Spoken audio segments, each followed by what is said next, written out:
అందరికీ నమస్కారం అండి. ఈరోజు నేను జనరల్ సైన్స్లో భాగంగా లైట్ కాంతి చాప్టర్కి సంబంధించినటువంటి వీడియో అనేది చేయబోతున్నాను. లెసన్ అనేది కొంచెం పెద్దగా ఉంటుందండి. దీనిని 2-3 పార్ట్స్గా మనం డివైడ్ చేసుకుందాం. ఫస్ట్ మనం లెసన్లో ఉన్నటువంటి కంటెంట్ మొత్తాన్ని డిస్కస్ చేసి తర్వాత దాని మీద వచ్చినటువంటి ప్రీవియస్ బిట్స్ని మనం డిస్కస్ చేద్దాం. ముందు మనం కాంతి చాప్టర్కి సంబంధించి కంటెంట్ అసలు బేసిక్స్ నుంచి డెప్త్ వరకు ఎలా అడగవచ్చు అనే దానికి అన్ని కాంపిటేటివ్ ఎగ్జామ్స్కి కూడా ఇది ఉపయోగపడుతుంది. నేను చెప్పే విధానం కనుక మీకు నచ్చినట్లయితే ఈ వీడియోని మీ ఫ్రెండ్స్ అందరికీ షేర్ చేయండి. అలాగే వీడియోని మాత్రం ఖచ్చితంగా లైక్ చేయండి. లైక్ చేస్తే ఈ వీడియో మరికొంతమందికి రీచ్ అవుతుంది. కాంతి ఒక శక్తి స్వరూపం. ఇది స్వయం ప్రకాశకములైన వస్తువుల నుంచి వెలువడి దాదాపు అన్ని దిశలలోనూ ప్రయాణిస్తుంది. మనకి కాంతి అనేది ఒక ఎనర్జీ. ఇదన్నీ మనకు తెలిసినండి. బేసిక్స్ అంటే ఫస్ట్ అందరికీ తెలిసిన పాయింట్సే వస్తాయి కాబట్టి స్కిప్ చేయకుండా వినండి. అందులో కూడా మనకు తెలియని పాయింట్ ఏదో ఒకటి దొరకవచ్చు. స్వయం ప్రకాశకాలంటే వాటంతట అవే కాంతిని వెదజల్లేటటువంటి వస్తువుల నుంచి మనకి కాంతి అనేది వస్తుంది. దాదాపు అన్ని దిశల్లో కూడా లైట్ అనేది ట్రావెల్ చేస్తుంది. ఈ కాంతి కిరణాలు ఎదురుగా ఉన్న వస్తువుల ఉపరితలంపై పతనం చెంది, అంటే మనకి ఎదురుగా ఉన్నటువంటి వస్తువుల మీద ఆ కాంతి కిరణాలు పతనం చెందడం అంటే పడడం అండి. సో పతనం అంటే వేరే పదంగా మీరు ఊహించుకోవద్దు, పడడం అంతే.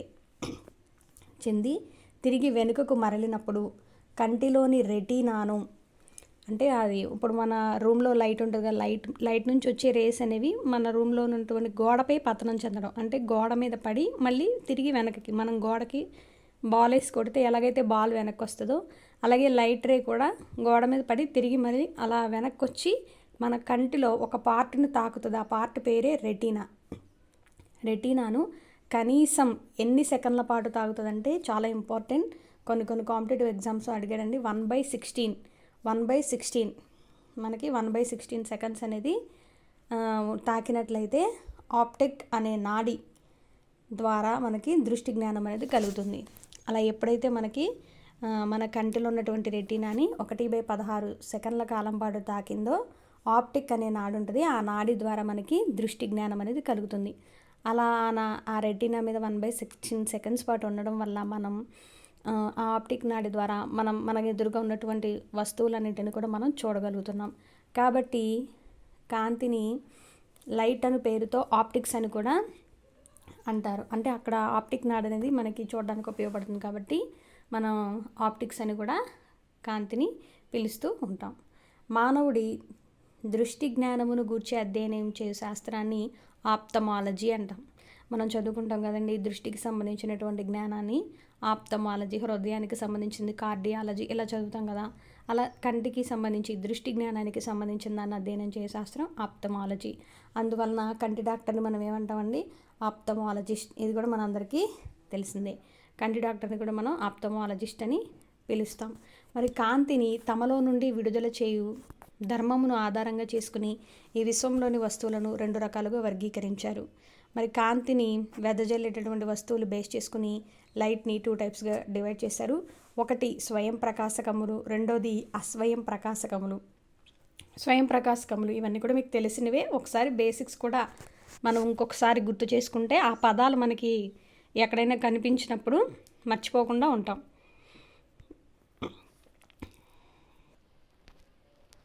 స్వయం ప్రకాశకాలు అంటే ఏంటి? ఈ పదార్థములు లేదా వస్తువులు తమలో నుండి కాంతిని విడుదల చేస్తాయి. ఏ పదార్థాలు లేదా వస్తువులు వాటి నుంచి కాంతిని వెదజల్లుతాయో వాటినే మనం స్వయం ప్రకాశకాలు అంటాం. మనకి ఎగ్జాంపుల్ ఏంటి? సూర్యుడు తనంతట తానే ప్రకాశిస్తాడా? వేరే వాళ్ళు వచ్చి సూర్యుడికి హెల్ప్ చేస్తారా? ఎవరు హెల్ప్ చేయరు. సూర్యుడు తనంతట తానే వెలుగుని ప్రసాదిస్తాడు కాబట్టి సూర్యుడు స్వయం ప్రకాశం. నక్షత్రాలు, మినుగురు పురుగు, వెలుగుచున్నటువంటి క్యాండిల్, విద్యుత్ bulb, tube light, torch light ఇవన్నీ కూడా మనకి స్వయం ప్రకాశకాలకి ఉదాహరణలు. స్వయం ప్రకాశకములను తిరిగి సహజ మరియు కృత్రిమ స్వయం ప్రకాశకాలుగా వర్గీకరించారు. సహజ అంటే న్యాచురల్గా, సృష్టి ధర్మం, దేవుడిచ్చినటువంటివి మనకి సహజం. కృత్రిమం అంటే ఆర్టిఫిషియల్గా, అంటే మన సహాయంతో అవి ప్రకాశిస్తాయి అన్నమాట. ఇవి మీకు తెలుసు, సూర్యుడు, నక్షత్రాలు, మినుగురు పురుగు. మనం వీటికి హెల్ప్ చేయవలసినటువంటి అవసరం లేదు. వాటంతట అవే స్వయంగా ప్రకాశిస్తాయి. వాటిని సహజ స్వయం ప్రకాశకాలు అంటారు. కృత్రిమ స్వయం ప్రకాశకాలు అంటే ఇవి మన సహాయంతో, విద్యుత్ బల్బు కావచ్చు, ట్యూబ్ లైట్ కావచ్చు, మనం స్విచ్ ఆన్ చేస్తే లోపల వాటి అరేంజ్మెంట్ మొత్తం మనమే చేస్తాం విత్ ద హెల్ప్ ఆఫ్ మానవులు అనమాట. సో మన సహాయంతో కృత్రిమ స్వయం ప్రకాశకములు. ఇది ఇంపార్టెంట్. అస్వయం ప్రకాశకాలు ఈ విశ్వంలో కాంతి కొరకు స్వయం ప్రకాశకములైన వస్తువులపై ఆధారపడి ఉండు ఇతర వస్తువులను అస్వయం ప్రకాశకములు అంటారు, లేదా ప్రవేశరహితములు అని కూడా అంటారు. అవి వాటంతా అవి కాంతిని అయితే ప్రొడ్యూస్ చేయవు, వేరే వాటి మీద డిపెండ్ అవుతాయి అన్నమాట. అవి ఏంటివంటే గ్రహాలు, ఉపగ్రహాలు, చెక్క, ఇవన్నీ కూడా మనకి అస్వయం ప్రకాశకాలు. గ్రహాలు, ఉపగ్రహాలు కూడా స్వయం ప్రకాశకాలు కావండి, అవి కూడా అస్వయం ప్రకాశకాలే. తర్వాత పదార్థాల రకాలు. కాంతిని తమ ద్వారా ప్రసారం చేయు ధర్మమును ఆధారంగా చేసుకుని, అంటే మనకి కాంతి అనేది కొన్ని వస్తువుల గుండా వెళ్తుంది, కొన్ని వస్తువుల గుండా వెళ్ళదు. ఇలా వాటి గుండా ప్రసారం చేయు ధర్మాన్ని బేస్ చేసుకుని, దాన్ని బేస్ చేసుకుని మనం 3 రకాలుగా పదార్థాలని వర్గీకరించడం అనేది జరిగింది. అవేంటో మనం చూద్దాం ఇప్పుడు. పారదర్శక పదార్థాలు. పారదర్శక పదార్థాలు అంటే ఏంటి? ఈ పదార్థాల గుండా కాంతి కిరణాలు అనేవి చొచ్చుకొని పోతాయి. కాంతి కిరణాలు అనేవి పారదర్శక పదార్థాల గుండా వెళ్ళిపోతాయి అన్నమాట డైరెక్ట్గా. గాజు, నీరు, గాలి. మరి గాలి గుండా వెళ్తుందా లేదా మనందరికి తెలుసు. మనం టార్చ్ లైట్ వేస్తాం చీకటి పడినప్పుడు, వెళ్తుంది కదా గాలి గుండా. గాజు, అలాగే గాజు గుండా, నీటి గుండా, మన ఎక్వేరియము, ఇవన్నీ చూస్తూ ఉంటాం డైలీ లైఫ్లో. అవన్నీ కూడా మనకి పారదర్శక పదార్థాలు అన్నమాట.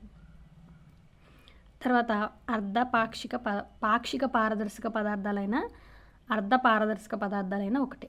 ఈ పదార్థాలపైన పతనమైన కాంతిలో కొంత భాగం తమ ద్వారా ప్రసారం చేసి మిగిలిన భాగాన్ని ఆపివేస్తాయి. ఇక్కడ చూడండి, పారదర్శకం ఒక్కోసారి డయాగ్రామ్ కూడా ఇస్తాడు. పారదర్శక పదార్థం అంటే డైరెక్ట్గా రేస్ అనేవి ఇలా వెళ్ళిపోతాయి. అర్ధ పారదర్శక పదార్థాలు అనుకోండి, ఇలా సగం వరకే వెళ్తాయి అన్నమాట, మళ్ళీ రిటర్న్ వచ్చేస్తాయి. పాక్షిక పారదర్శక పదార్థాలు. అపారదర్శక పదార్థాలు అనుకోండి, ఇక్కడే ఆగిపోతాయి. అది అన్నమాట తేడా. ఈ పదార్థములపైన పతనమైన కాంతిలో కొంత భాగం తమ ద్వారా ప్రసారం చేసి మిగిలిన భాగాన్ని ఆపివేస్తాయి. గరుకు ఉపరితలం గల గాజు పలక ఏదైతే ఉందో గాజు గుండా వెళ్తుంది, కానీ గరుకు ఉపరితలం అంటే గరుకుగా ఉన్న సర్ఫేస్ ఉన్నటువంటి గాజు పలక ఏదైతే ఉందో దాని గుండా కాంతి పూర్తిగా ప్రయాణం చేయదు. నూనెను అద్దిన కాగితం. ఒక కాగితానికి మీరు కనుక ఆయిల్ అద్దితే దాని గుండా కూడా కాంతి అనేది కంప్లీట్గా ట్రాన్స్ఫర్ అవ్వదు. ట్రేసింగ్ పేపర్ కూడా. సో ఇవన్నీ కూడా అపారదర్శక పదార్థాలకు ఉదాహరణలు. పాక్షిక పారదర్శక పదార్థాలకు ఉదాహరణ ట్రేసింగ్ పేపర్. అపారదర్శక పదార్థాలు అంటే ఈ పదార్థాల గుండా కాంతి కిరణాలు చొచ్చుకుని వెళ్ళజాలవు. మీకు ఆల్రెడీ చెప్పానండి, అపారదర్శక పదార్థాలు ఏవైతే ఉన్నాయో వాటి గుండా అసలు కాంతి అనేది ట్రావెల్ చెయ్యదు. ఉదాహరణ గ్రహాలు, ఉపగ్రహాలు, మానవ శరీరం, ఇవేతో ఉన్నాయో ఇవన్నీ కూడా అపారదర్శక పదార్థాలు. కాంతిని కొలుచు శాస్త్రాన్ని ఏమంటారంటే ఫోటోమెట్రీ అని అంటారు. ఫోటోమెట్రీ అని పిలుస్తారు అన్నమాట. ఇంతగా మనం కంటికి సంబంధించిన డాక్టర్ను ఆప్థమాలజీ అంటాం. మనం కాంతిని కొలిచే శాస్త్రాన్ని ఫోటోమెట్రీ, అది వేరే ఇది వేరండి, గుర్తుపెట్టుకోండి. కాంతిని కొలిచే శాస్త్రమును ఫోటోమెట్రీ అంటారు. నెక్స్ట్ ఇప్పుడు ఇక్కడ నుంచి కూడా మనకి చాలా చాలా ఇంపార్టెంట్ కాంతి తీవ్రత. కాంతి తీవ్రత అంటే ఏంటి? ఇక్కడ నుంచి చాలా చాలా ఇంపార్టెంట్, మంచి డెఫినేషన్స్ వస్తూ ఉంటాయి. ఈ ఏరియా నుంచి మనకి బిట్స్ ఎక్కువ పడుతూ ఉంటాయి కాంపిటేటివ్ ఎగ్జామ్స్లో. ఇంతకు ముందు వరకు అయితే అవి ఎక్కువగా మనకు గుర్తుండేవి కాబట్టి గుర్తున్న ఏరియా నుంచి ఎక్కువ బిట్స్ అయితే రావు. ఎప్పుడైతే మనం కొంచెం డిఫికల్ట్ టాపిక్ అయితే ఉందో అక్కడ నుంచి మనకి బిట్స్ వస్తాయి. కాంతి తీవ్రత ఒక ప్రమాణ వైశాల్యంపై పతనమగుచున్న కాంతి కిరణాల సంఖ్యను కాంతి తీవ్రత అంటారు. అదేంటంటే ఒక పర్టికులర్ ఏరియా, ఒక వైశాల్యం తీసుకొని ఈ ఏరియా మీద ఎన్ని కాంతి కిరణాలు పతనమవుతున్నాయి, ఈ పర్టికులర్ ఏరియా మీద ఎన్ని కాంతి కిరణాలు పతనమవుతున్నాయో ఆ కాంతి కిరణాల సంఖ్యనే మనం కాంతి తీవ్రత అంటున్నాం. ఈ కాంతి తీవ్రతకి ప్రమాణాలు ఏంటి? ల్యూమెన్ మరియు లక్స్. వీటిని కాంతి తీవ్రతకు ప్రమాణాలు ల్యూమెన్ మరియు లక్స్ కూడా ప్రమాణాలే, కానీ వీటిని ఇప్పుడు ఉపయోగించట్లేదు ల్యూమెన్ మరియు లక్స్ని. మరి ఇప్పుడు ఏం ఉపయోగిస్తున్నారు కాంతి తీవ్రతకు ప్రమాణం? క్యాండెలా, అంతర్జాతీయ ప్రమాణం. ఇది చాలా ఇంపార్టెంట్, చాలా ఎగ్జామ్స్లో వీటిని అడుగున్నాడు. కాంతి తీవ్రతకు ప్రమాణం ఏంటిదంటే క్యాండెలా. నెక్స్ట్ చూడండి, కాంతి తీవ్రతని మనం ఐతో ఇండికేట్ చేస్తాం. ఇంటెన్సిటీ ఆఫ్ లైట్ అంటాం ఇంగ్లీష్లో. ఈ కాంతి తీవ్రత ఇంటెన్సిటీ ఆఫ్ లైట్ అనేది దూర వర్గానికి విలోమానుపాతంలో ఉంటుంది. మీకు తెలుసు అనులోమానుపాతం, విలోమానుపాతం అంటే ఏంటో. ఒక వాల్యూ పెరిగితే దానికి అనుగుణంగా ఇంకొక వాల్యూ కూడా పెరిగితే అనులోమానుపాతం. ఒక వాల్యూ పెరిగినప్పుడు ఇంకొక వాల్యూ తగ్గుతుంటే దాన్ని మనం విలోమానుపాతం అంటారు. ఈ కాంతి తీవ్రత అన్నది దూర వర్గానికి విలోమానుపాతం. అంటే దూరం ఎక్కువగా ఉందనుకోండి కాంతి తీవ్రత తక్కువగా ఉంటుంది, కాంతి తీవ్రత ఎక్కువగా ఉందనుకోండి దూరం తక్కువగా ఉంటుంది. అదనమాట. సో మనకు తెలిసిది ఎలాగంటే, ఇప్పుడు లైట్ ఉంది, మనం లైట్కి దూరంగా వెళ్ళామనుకో మన కాంతి చాలా తక్కువగా ఉంటుంది. మనం లైట్కి దగ్గరగా వచ్చామనుకోండి ఇప్పుడు కాంతి మనకి ఎక్కువగా ఉంటుంది. సో ఒక కాంతి జనకం దూరంగా వెళుచున్నప్పుడు కాంతి తీవ్రత క్రమక్రమంగా తగ్గుతుంది. ఒక కాంతి జనకానికి మనం దూరంగా వెళ్తున్నాం, మన ఇంట్లో లైట్ కావచ్చు, వీధిలో లైట్ కావచ్చు, మనం దూరంగా వెళ్తుంది, కాంతి తీవ్రత ఏమైంది, తగ్గిపోయింది. ఇదేనండి కాంతి తీవ్రత అంటే. చాలా సింపుల్, ఈజీగా గుర్తుపెట్టుకోవచ్చు. నెక్స్ట్ కాంతికి సంబంధించినటువంటి సిద్ధాంతాలు. కాంతి ఏ రూపంలో ప్రయాణిస్తుంది అనే దానికి సంబంధించి మనకి సైంటిస్టులు కొన్ని సిద్ధాంతాలు అయితే ఇచ్చారు, అవి కూడా మనం నేర్చుకుందాం. కాంతి యొక్క ధర్మాలను గూర్చి అనేక మంది శాస్త్రవేత్తలు అధ్యయనం చేసి కొన్ని సిద్ధాంతాలను ప్రతిపాదించారు. వాటిలో ముఖ్యమైనవి మనం ఇప్పుడు తెలుసుకుందాం. న్యూటన్ కణ సిద్ధాంతం, కార్పాస్కులర్ థియరీ. 16వ శతాబ్దంలో దీనిని న్యూటన్, మనకి పేరులోనే ఉంది, న్యూటన్ ప్రతిపాదించాడు. దీని ప్రకారం స్వయం ప్రకాశకములైన వస్తువులలో నుండి వెలువడిన కాంతి అనున్నది చిన్న చిన్న కణాల రూపంలో, ఇంకా చాలా ఇంపార్టెంట్, న్యూటన్ ఏం చేశాడంటే కాంతి అనేది కణాల రూపంలో ప్రయాణిస్తుంది అని తెలిపాడు. కాంతిని కణాల రూపంలో ప్రయాణిస్తుంది అని తెలిపిన సైంటిస్ట్ ఎవరు అని అడుగుతారు, న్యూటన్ అని చెప్పాలి. నెక్స్ట్, ఈ కాంతి కణాలు చాలా స్వల్పమైన పరిమాణమును, స్వల్పం అంటే మీకు తెలుసు కదా, చాలా చిన్న పరిమాణమును కలిగి ఉండడం వలన వాటిపైన భూమి గురుత్వాకర్షణ బల ప్రభావం దాదాపు శూన్యం. ఈ కాంతికి సంబంధించిన కిరణాలు అనేవి చాలా చిన్నగా ఉంటాయి అన్నమాట. కంటికి కనబడనంత చిన్నవిగా ఉండడం వలన వాటికి గురుత్వాకర్షణ ప్రభావం ఉండదు. కాబట్టి వీటిని కార్పాస్కులర్స్ అంటారు. మీకు గురుత్వాకర్షణ అంటే తెలుసు కదండి, ఒక వెయిట్ ఉన్నటువంటి ఏ వస్తువైనా, ఒక బరువు కలిగినటువంటి ఏ వస్తువుపైన భూమి యొక్క గురుత్వాకర్షణ శక్తి ఎంతో కొంత ఉంటుంది. ఇది కూడా మనకు న్యూటనే చెప్పారు. కానీ కాంతికి సంబంధించిన కణాలు అనేవి చాలా చిన్నగా ఉండడం వల్ల దీని మీద గురుత్వాకర్షణ ప్రభావం అనేది శూన్యం దాదాపు. అందుకే దీన్ని కార్పాస్కులర్స్ థియరీ అంటారు. ఈ కాంతి కణాలు మన కంటిలోని రెటీనాను తాకినప్పుడు మానవునికి దృష్టి జ్ఞానం అనేది కలుగుతుంది. మన కంటిలో రెటీనా అనే పార్ట్ ఉంటుంది.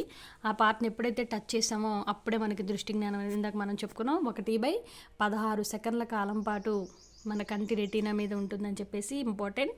అలాగే న్యూటన్ ప్రకారం కాంతి కణాల వేగము అనున్నది ఎక్కడ ఎక్కువ ఉంటుంది, ఇది ఇంపార్టెంట్ అండి. ఇది కన్ఫ్యూజ్ అయ్యేది, ఎందుకంటే ఇంకా తర్వాత వచ్చి సైంటిస్ట్ ఒక రకంగా చెప్తాడు, మనకి హైగన్ వస్తాడు, తరంగ రూపంలో ప్రయాణిస్తుందని చెప్తాడు, ఈయన కణ సిద్ధాంతం అని చెప్తాడు. ఇక్కడ మనకి విరళ యానకం, సాంద్రత యానకం అని 2 యానకాలు ఉంటాయి. వాటి గురించి కూడా మీకు అర్థమయ్యేలా నేను చెప్తాను. కాంతి కణాల వేగం అనున్నది సాంద్రతర యానకమైన గాజు మరియు నీటిలో ఎక్కువగా ఉంటుంది. న్యూటన్ ఏం చెప్పాడంటే సాంద్రతర యానకం, విరళ యానకం. విరళ యానకం అంటే గాలండి, సాంద్రత యానకం అంటే గాజు, నీరు. ఇవి గుర్తుపెట్టుకోండి. ఈ విరళ యానకం కన్నా గాజు మరియు నీటిలో కాంతి ఎక్కువగా ట్రావెల్ చేస్తుందని చెప్పాడు. కాంతి యొక్క వేగం అనేది, కాంతి కణాలు ఉంటాయి కదా, వాటి యొక్క వేగం అనేది సాంద్రత యానకమైన గాజు మరియు నీటిలో ఎక్కువగాను మరియు విరళ యానకమైన గాలి యందు తక్కువగాను ఉంటుంది అని చెప్పాడు. మామూలుగా కాంతి కణాల వేగం అంటే లైట్ స్పీడ్గా ట్రావెల్ చేస్తుంది. ఎందులో స్పీడ్గా ట్రావెల్ చేస్తుంది అని చెప్పాడంటే గాల్లోన, నీటిలోన, గాజులోన. అంటే ఆయన ఏం చెప్పాడంటే నీళ్ళల్లో, గాజులో చాలా స్పీడ్గా వెళ్తుంది గాల్లో కన్నా అని చెప్పాడు. ఎవరు? న్యూటన్ చెప్పారు. తర్వాత మళ్ళీ హైగన్ దీన్ని అపోజ్ చేస్తాడు. సో అది కూడా మనం నేర్చుకుందాం. సో మనకి ఇక్కడే కన్ఫ్యూజ్ అయ్యే ఏరియా కాబట్టి బిట్ ఇక్కడే పడవచ్చు. తర్వాత కాంతి కణాల పరిమాణాన్ని బట్టి కాంతి రంగులు ఏర్పడతాయని న్యూటన్ చెప్పాడు. రంగులు ఎలా ఏర్పడతాయంటే వాటి యొక్క సైజుని బట్టి, కాంతి కణాల పరిమాణాన్ని బట్టి కాంతి రంగులు ఏర్పడతాయని న్యూటన్ ప్రతిపాదించారు. కానీ ప్రయోగాత్మకంగా పరిశీలించినప్పుడు అయితే ఏం తేలిందంటే ఎక్స్పెరిమెంట్ చేసినప్పుడు కాంతి వేగం అనేది సరళయానకంలో ఎక్కువ ఉంటుంది. సరళయానకం అంటే మీకు చెప్పా, సరళయానకం అంటే గాలి, గుర్తుపెట్టుకోండి, సరళంగా ఉండేది సరళయానకం అండి. సాంద్రత యానకం అంటే డెన్సిటీ ఎక్కువ ఉండేది. డెన్సిటీ ఎక్కువ దేనికి ఉంటుంది? గాజుకా, గాలికా, నీరుకా? డెన్సిటీ అంటే nothing but volume. Mass density is called mass by volume అంటాం కదండి. మాస్ అంటే కొంచెం తెలుసు కదా, మాస్ అంటే వెయిట్ ఎక్కువ ఏది ఉంటే అది సాంద్రత, వెయిట్ అయితే తక్కువ ఉంటే గాలి తక్కువ ఉంటుంది కాబట్టి గాలి. అలా గుర్తుపెట్టుకోండి. సైన్స్ అనేది ఇమాజినేషన్ అనమాట, మనం ఊహించుకోవాలి ప్రతిదీ, అప్పుడే సైన్స్ మనకి బాగా వస్తుంది. ప్రయోగాత్మకంగా పరిశీలించినప్పుడు కాంతి వేగం అనేది సరళ యానకంలో ఎక్కువగా ఉందంట, సాంద్రత యానకంలో తక్కువగా ఉంది. కానీ మనకి న్యూటన్ ఏం చెప్పాడంటే రివర్స్ చెప్పాడు. సాంద్రత యానకంలో ఎక్కువగా ఉంటుంది, సరళ యానకంలో తక్కువగా ఉంటుందని చెప్పాడు.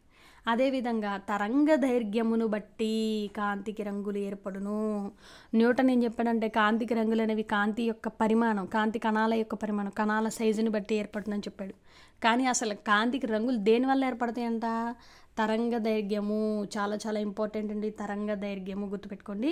కాంతి యొక్క తరంగ దైర్ఘ్యాన్ని బట్టి మనకి రంగులు అనేవి ఏర్పడతాయని చెప్పేసి చెప్పింది, ఏదో ప్రయోగాత్మకంగా మనం చేసినప్పుడు. ఈ విధంగా న్యూటన్ కణ సిద్ధాంతము యందు కొన్ని లోపాలు ఉండడం వలన దానిని శాస్త్రవేత్తలు తిరస్కరించారు. మరి ఈ రెండు మిస్టేక్లు వచ్చినాయి మనకి. ఈ 2 మిస్టేక్లు ఉన్నందువలన దాన్ని తిరస్కరించడం అనేది జరిగింది. నెక్స్ట్ హైగెన్స్ తరంగ సిద్ధాంతం. హైగెన్స్ తరంగ సిద్ధాంతం చూద్దాం. దీని ప్రకారం కాంతి కిరణాలు యాంత్రిక తరంగాల రూపంలో ప్రయాణిస్తాయి. కాంతి కిరణాలు యాంత్రిక తరంగాల రూపంలో. కాంతి కణాలు ఇందాక మనకి ఏం చెప్పాడు న్యూటన్ ఏమో మనకి. సో హైగెన్స్ ఏం చెప్తాడంటే న్యూటన్ ఏమో కాంతి కణాల రూపంలో ప్రయాణిస్తుందని చెప్తాడు. న్యూటన్ కాంతి కణాల రూపంలో ట్రావెల్ చేస్తుందని చెప్తాడు. కానీ హైగెన్ మాత్రం కాంతి అనేది తరంగాల రూపంలో ప్రయాణిస్తుందని చెప్తాడు. ఈ తరంగాలు ప్రయాణించుటకు విశ్వవ్యాప్తమైన ఈథర్, ఇది కూడా చాలాసార్లు అడిగాడండి బిట్టు. ఏ యానకం అంటే ఈ తరంగాలు ప్రయాణించడానికి ఈథర్ అను యానకం అవసరమని హైగెన్స్ ప్రతిపాదించాడు. ఏ యానకం అవసరమని హైగెన్స్ ప్రతిపాదించాడు అని కూడా అడుగుతాడు. ఈ సిద్ధాంతం ప్రకారం కాంతి కిరణాల వేగం అనేది సరళ యానకంలో ఎక్కువగాను, సాంద్రతర యానకంలో తక్కువగాను ఉంటుంది. అంటే ప్రయోగాత్మకంగా మనకి ఇందాకైతే ఏదైతే చెప్పారో సరళ యానకంలో ఎక్కువగాను, సాంద్రతర యానకంలో తక్కువగాను ఉంటుంది. నెక్స్ట్ చూసినట్లయితే తరంగ దైర్ఘ్యాన్ని బట్టి కాంతికి రంగులు ఏర్పడతాయని కూడా చెప్పాడు. ఈ సిద్ధాంతంలో ప్రతిపాదించిన విధముగా కాంతి కిరణాలు అనున్నవి యాంత్రిక తరంగాలు కావు. కాంతి కిరణాలు యాంత్రిక తరంగాలు కావని చెప్పేసి ఈయన చెప్పడం అయితే జరిగింది. మరి ఈయన కాంతి కిరణాలు అనున్నవి యాంత్రిక తరంగాలు కావు, మనకి హైగెన్ ఏమో యాంత్రిక తరంగాలని చెప్పాడు. మరి ఎందుకని యాంత్రిక? ఇవి విద్యుదయస్కాంత తరంగాల రూపంలో ప్రయాణిస్తాయి. మనకి ఇవి విద్యుదయస్కాంత తరంగాల రూపంలో ప్రయాణిస్తాయంటండి. అందువలన కాంతి కిరణాలు ప్రయాణించడానికి ఎటువంటి యానకము మనకి అవసరం లేదు. మనకి హైగెన్ ఏం చెప్పాడు? ఈథర్ అనే ఒక యానకం అవసరము. హైగెన్ ఏ యానకం అవసరం అనేది మనకు క్వశ్చన్ అడుగుతారు. కానీ అతను ప్రతిపాదించింది తప్పు, ఎటువంటి యానకం అవసరం లేదని ఈ సిద్ధాంతంలో ప్రతిపాదించిన ఈథర్ అనే యానకాన్ని ప్రయోగాత్మకంగా ఎవరు కూడా కనుగొనలేదు. ఏ శాస్త్రవేత్త కూడా దీన్ని కనుగొనలేదు. నెక్స్ట్ మనకి క్వాంటం సిద్ధాంతం. సో క్వాంటం థియరీ ఎప్పుడు కనుగొన్నారంటే క్వాంటం థియరీని కనుగొన్నది మ్యాక్స్ ప్లాంక్ 1900 ఇయర్లో దీన్ని కనుగొనడం అయితే జరిగింది. ఈ సిద్ధాంతం ప్రకారం కాంతి కిరణములు అనునవి చిన్న చిన్న శక్తి ప్యాకెట్ల రూపంలో ప్రయాణిస్తాయి. మ్యాక్స్ ప్లాంక్ క్వాంటం థియరీలో కాంతి ఏ విధంగా ప్రయాణిస్తుందని చెప్పాడు? శక్తి ప్యాకెట్లు అంట, చిన్నటువంటి శక్తి ప్యాకెట్ల రూపంలో. న్యూటన్ ఏమో కాంతి అనేది కణాల రూపంలో ప్రయాణిస్తుందని చెప్పాడు. హైగెన్ ఏమో తరంగాల రూపం, ఇలా తరంగాల రూపంలో ప్రయాణిస్తుందని చెప్పాడు. మనకి మ్యాక్స్ ప్లాంక్ ఏమన్నాడు? చిన్న శక్తి ప్యాకెట్ల రూపంలో ట్రావెల్ చేస్తుందని చెప్పేసి చెప్పడం అయితే జరిగింది. ఒక్కొక్క శక్తి ప్యాకెట్ ఎందుగల శక్తిని ఒక క్వాంటా లేదా ఒక ఫోటాన్, ఒక క్వాంటా లేదా ఒక ఫోటాన్ అని చెప్పేసి పిలుస్తారు. ఒక ఫోటాన్ ఎందుగల శక్తి ఎంత? బాగా ఇంపార్టెంట్ అండి మ్యాక్స్ ప్లాంక్ థియరీ అనేది. ఒక ఫోటాన్ అంటే ఈ శక్తి ప్యాకెట్లో శక్తి ఉంటుంది కదండి, ఆ శక్తి అనే ఫార్ములా E=hν.